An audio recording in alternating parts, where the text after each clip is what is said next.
Okay, but like, is anyone else completely clueless when it comes to money? Like, I swear I blink and my bank account goes from kinda okay to ramen for every meal territory. It's actually the worst. I'm talking full-on existential crisis every time I check my balance. So, I've decided to totally transform into a budgeting guru and like, I'm bringing you guys along for the ride. We're diving deep into the world of spreadsheets, discounts, and maybe even some DIY meal prep. Because, let's be real, takeout is not a sustainable lifestyle. Okay, so first things first, we need to talk about budgeting. I know, it sounds about as fun as like a dentist appointment, but trust me, it's way less painful than overdraft fees. Plus, once you have a budget, you can actually start, like, planning fun stuff without the constant anxiety of being broke. The first step is to figure out your income. This includes everything, your part-time job, that monthly allowance from your parents, don't even try to deny it, we all get it. Or even that random side hustle you do selling clothes online. Literally, every penny counts. Next up, expenses. And like, I'm not just talking about rent and utilities, although those are definitely important. I'm talking about everything from your daily coffee fix, guilty, to those late-night Uber Eats orders. Seriously, write it all down. You might be surprised by how much those little things add up. Now for the actual budgeting part. There are a ton of different methods out there, but honestly, the simplest one is usually the best. I literally just use a Google spreadsheet. I have one column for my income and another for my expenses. Then, I subtract my total expenses from my total income. If there's money left over, yay. You're basically a financial genius. But if not, don't freak out. It just means we need to make some adjustments. This whole budgeting thing is all about being honest with yourself about your spending habits. Like, are you really gonna use that gym membership you signed up for with good intentions but haven't touched in months? Probably not, and that's okay. Just cancel it and free up some extra cash.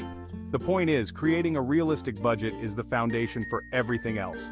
It helps you track your spending, identify areas where you can cut back, and make sure you're not living beyond your means. Plus, it's super empowering to be in control of your finances, even if you're not rolling in dough, yet. Remember, this isn't about deprivation. It's about being mindful of your spending so you can actually afford the things that are important to you, like that music festival you've been dying to go to, or those new sneakers you've been eyeing. See, budgeting isn't so bad after all, right? So, go forth and create that spreadsheet, my fellow broke college students, and be sure to come back for the next chapter in our journey to financial freedom, where we'll be talking about how to score some seriously sweet student discounts.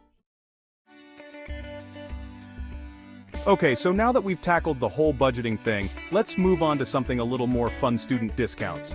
Seriously, being a student is like having a secret pass to a world of savings. You just have to know where to look. First and foremost, always, and I mean always, ask if a store offers a student discount.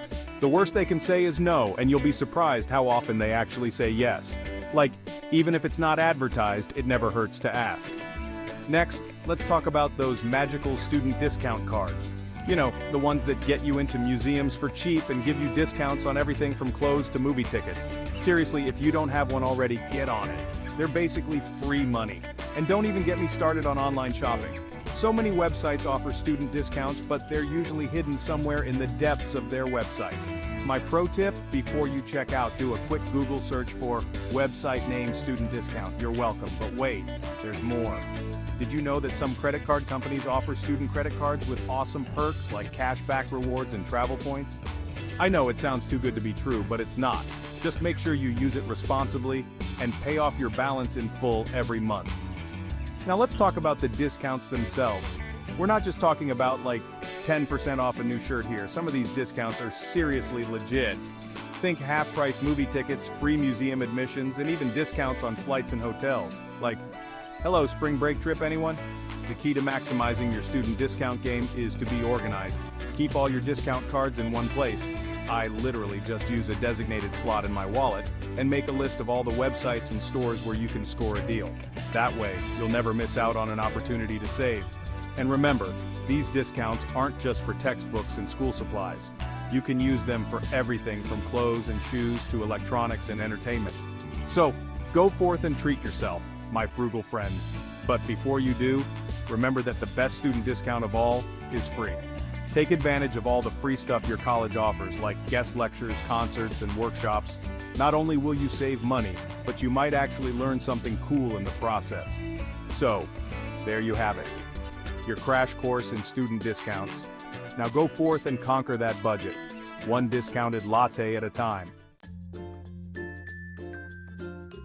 Okay, let's talk about food, specifically how to eat like a decent human being without completely draining your bank account. I know, cooking can seem super daunting, especially when you're juggling classes, a social life, and trying to maintain some semblance of sanity. But trust me, it's way easier and cheaper than you think.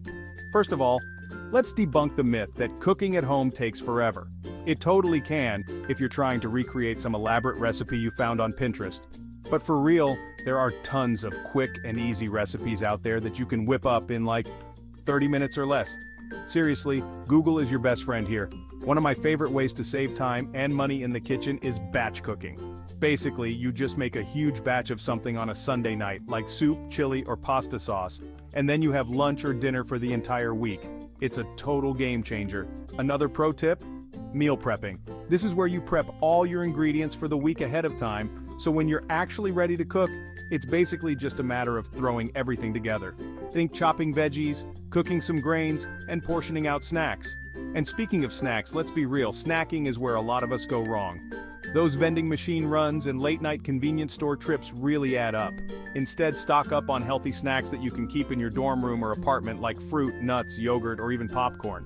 Now let's talk about groceries. Grocery shopping on a budget can be tricky, but it's totally doable. My biggest piece of advice? Make a list and stick to it. Avoid impulse buys, and don't be afraid to buy generic brands. Seriously, they're usually just as good as the name brand stuff.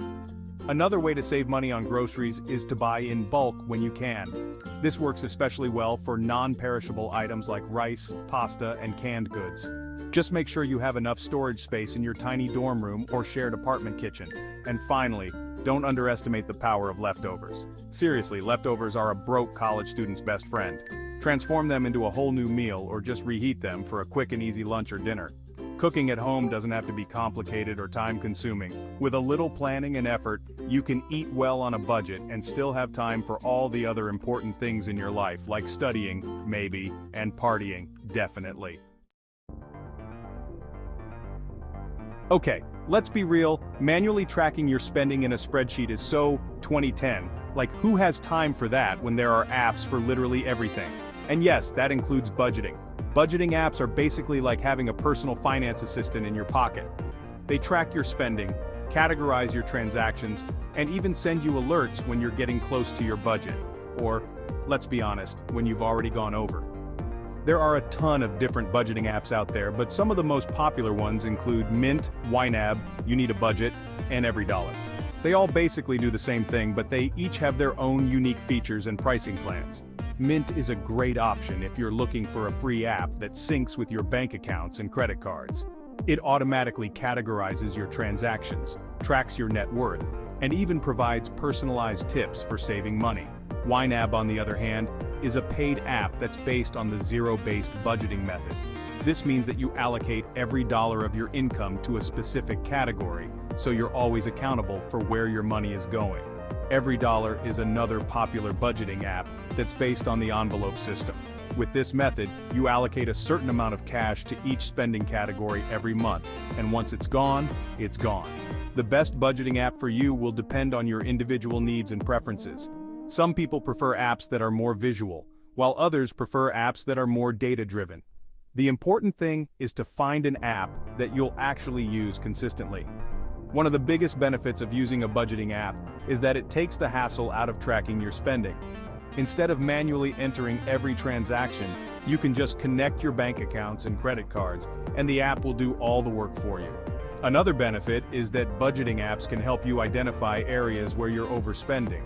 Once you see how much you're actually spending on things like eating out, entertainment, and shopping, you might be more motivated to cut back.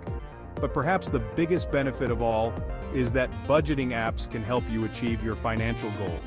Whether you're saving up for a down payment on a car, a trip abroad, or just to finally pay off your credit card debt, a budgeting app can help you stay on track and reach your goals faster. So there you have it. Budgeting apps, your new secret weapon for conquering your finances and achieving your financial goals. Now go forth and download, my fellow budgeters. Okay, so we just covered like a lot of information, but honestly, I feel like a weight has been lifted off my shoulders. Who knew budgeting could be kind of, sort of, maybe even a little bit fun? Or at least not the absolute worst thing ever. The point is, managing your money doesn't have to be scary or overwhelming. Just take it one step at a time, be patient with yourself, and remember that even small changes can make a big difference in the long run. And who knows, maybe one day we'll all be sipping lattes and talking about our investment portfolios like the financial gurus we were born to be. Okay, maybe not, but at least we'll be able to afford the lattes. Thank you for watching Smart Finance TV. Don't forget to like, comment, and subscribe for more finance tips and insights.